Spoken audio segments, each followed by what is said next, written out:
여러분, 지금 우리가 서 있는 이 땅이 불과 10,000년 전에는 바다 밑이었다면 믿으시겠습니까? 마지막 빙하기가 끝나고 지구가 뜨거워지면서 해수면은 무려 120m나 솟구쳤습니다. 이건 가설이 아닙니다. 현대 지질학과 해양학이 지층 데이터로 증명한 명백한 팩트입니다. 120m가 얼마나 되는 높이냐면 지금 서울 여의도 63빌딩의 절반 높이가 넘는 물이 해안선 전체를 통째로 삼켜버린 겁니다. 지금 여러분이 이 영상을 보고 계신 방 안, 매일 걷는 출근길, 그 모든 일상의 공간이 빛 한 점 들어오지 않는 깊고 차가운 바닷물 속으로 가라앉았다는 뜻입니다. 당시 해안가에 살던 인류에게 이건 단순히 비가 많이 오는 수준이 아니었습니다. 세상이 통째로 뒤집히는 종말이었습니다. 여기서 누군가는 아주 날카로운 질문을 던질 겁니다. 지질학이 말하는 빙하기의 홍수는 10,000년도 더 된 일인데 성경의 연대기를 계산해보면 노아의 홍수는 지금으로부터 4,500년 전 일이 아니냐고 말이죠. 수천 년의 시간 차이가 나는데 어떻게 과학과 성경이 같을 수 있느냐고 물으실 겁니다. 좋은 질문입니다. 그리고 그 답은 생각보다 간단합니다. 현대 신학과 고고학은 창세기의 족보가 인류의 모든 세대를 기계적으로 하나하나 적은 것이 아니라 핵심 인물들만 기록된 압축된 역사라고 봅니다. 빙하기 말기부터 이어진 수천 년간의 연속적인 대재앙들, 해수면의 급격한 상승, 거대한 홍수들, 그리고 그 속에서 살아남은 사람들의 공포가 대대손손 전해지며 창세기의 하나의 완결된 서사로 보존되었다는 뜻입니다. 실제로 서로 수만 킬로미터 떨어져 있고 단 한 번도 만난 적 없는 전 세계 80여 개 민족이 토시 하나 안 틀리고 똑같은 이야기를 기억하고 있습니다. 메소포타미아의 수메르인도, 아메리카 원주민도, 심지어 태평양 한가운데 외딴 섬에 살던 부족도 똑같이 전합니다. 거대한 홍수가 있었고 한 가족이 배를 타고 살아남았다고 말입니다. 이건 단순한 우연일까요? 오늘 더 바이블 랩에서는 인류가 공통으로 겪어낸 지독한 공포의 기억을 과학의 언어로 파헤쳐 보겠습니다. 본격적인 이야기에 앞서 먼저 방주 자체를 살펴보겠습니다. 성경 창세기에는 하나님이 노아에게 방주의 설계도를 직접 알려주시는 장면이 나옵니다. 그 치수가 아주 구체적입니다. 길이 300규빗, 너비 50규빗, 높이 30규빗. 현대 단위로 환산하면 길이 약 137m, 너비 약 23m, 높이 약 14m입니다. 길이가 137m면 현재 웬만한 해군, 구축함의 길이와 맞먹고 올림픽 수영장을 2개 이어붙인 길이보다 더 깁니다. 6층 건물 높이에 달하는 이 거대한 구조물을 고대의 목수 한 명이 지었다는 겁니다. 그런데 여기서 흥미로운 포인트가 있습니다. 1993년 한국해양연구원 홍성욱 박사 연구팀이 이 방주의 비율을 컴퓨터로 시뮬레이션했습니다. 길이 대 너비의 비율인 6대1 그리고 전체 구조를 현대 조선공학의 안정성 기준에 대입해본 것입니다. 결과는 충격적이었습니다. 방주의 비율은 30m가 넘는 거대한 파도 속에서도 뒤집히지 않고 가장 안정적으로 버틸 수 있는 현대 조선공학이 인정한 최적의 황금 비율이었습니다. 연구팀은 논문에서 이 비율이 파도의 충격을 최소화하고 부력을 극대화하는 조건을 동시에 만족한다고 밝혔습니다. 컴퓨터도 조선공학 교과서도 없던 시대의 한 노인이 어떻게 이 수치를 알 수 있었을까요? 이건 독학으로 알아낼 수 있는 수치가 아닙니다. 설계자가 따로 있었다는 확실한 물증입니다. 여기서 잠깐 똑똑하신 분들이라면 이런 현실적인 질문이 떠오르실 겁니다. 그 거대한 방주 안에서 육식동물인 사자는 무엇을 먹었고 그 많은 코끼리와 동물들이 1년 동안 쏟아낸 똥은 대체 어떻게 치웠을까? 이 질문에 대한 대답은 여러분의 상상을 초월합니다. 이 흥미진진한 방주 내부의 극한 생존기와 생물학적 비밀은 바로 다음 영상 노아의 방주 2부에서 아주 매운맛으로 제대로 파헤쳐 드릴 테니 기대해 주셔도 좋습니다. 오늘은 먼저 이 거대한 배가 떠다녔던 지구 멸망의 명백한 증거들에 집중해 보겠습니다. 방주의 설계가 완벽하다는 건 알겠습니다. 하지만 실제로 그 거대한 홍수가 있었다는 땅의 증거가 있을까요? 있습니다. 그런데 한 가지가 아닙니다. 인트로에서 말씀드렸듯 빙하기 말기의 대재앙은 단 한 번의 사건이 아니었습니다. 수천 년에 걸쳐 여러 차례 반복된 연속적인 재난이었습니다. 그리고 그 흔적들이 지금도 땅속 곳곳에 남아 있습니다. 첫 번째 흔적은 1929년 영국의 고고학자 레너드 울리가 메소포타미아 남부의 고대 도시 슈루팍을 발굴하던 중에 발견했습니다. 건물 잔해 사이에서 갑자기 아무것도 없는 순수한 진흙층이 나타났습니다.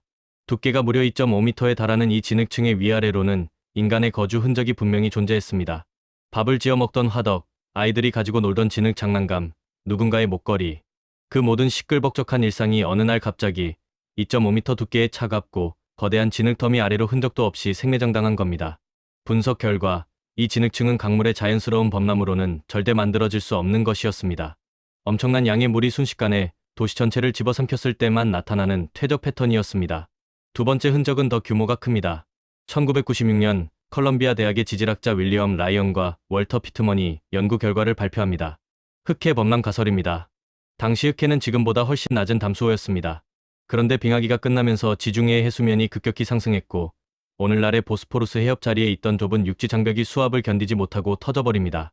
그 순간 지중해의 짠 바닷물이 나이아가라 폭포의 200배 속도로 흑해로 쏟아져 들어오기 시작했습니다. 불과 몇 달 만에 한반도의 70% 면적이 완전히 물에 잠겨버렸습니다. 라이언과 피트먼은 이 흑해의 대범람이 전 세계 홍수 신화의 기원 중 하나라고 주장했습니다. 충분히 설득력 있는 주장입니다.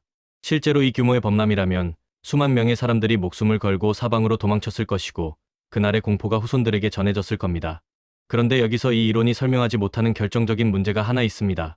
흑해 범람이 홍수 신화의 기원이라면, 즉 수만 명이 살아남아 도망친 것이라면 왜 전 세계의 수많은 민족들이 살아남은 사람이 단 8명이었다고 똑같이 기억하는 걸까요? 흑해 범람은 인류가 겪은 수많은 대홍수 중 하나의 파편이었을 뿐입니다. 진짜 이야기는 우리 몸속에 있습니다. 성경은 단순한 해수면 상승이 아니라 하늘의 창문이 열리고 기품의 샘들이 터졌다고 표현합니다. 위에서도 쏟아지고 아래에서도 터졌다는 겁니다.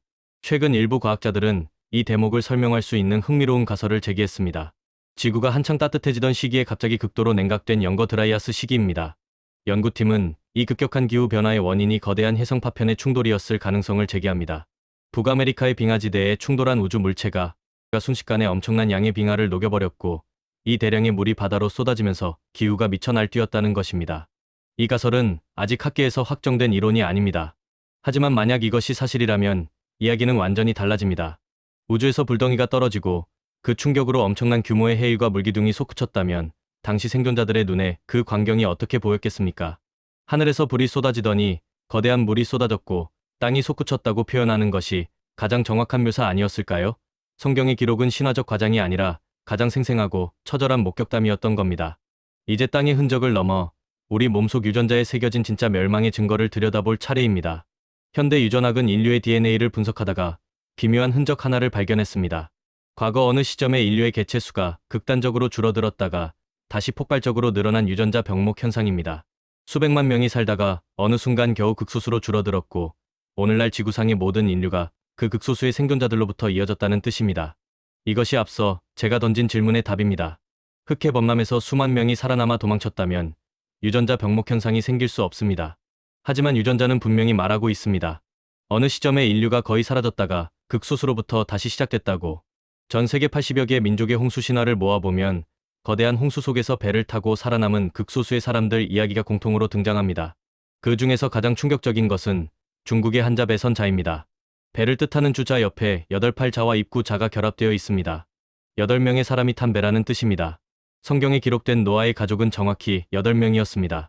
그 한자가 만들어질 당시 고대 중국과 중동은 어떤 교류도 없었습니다.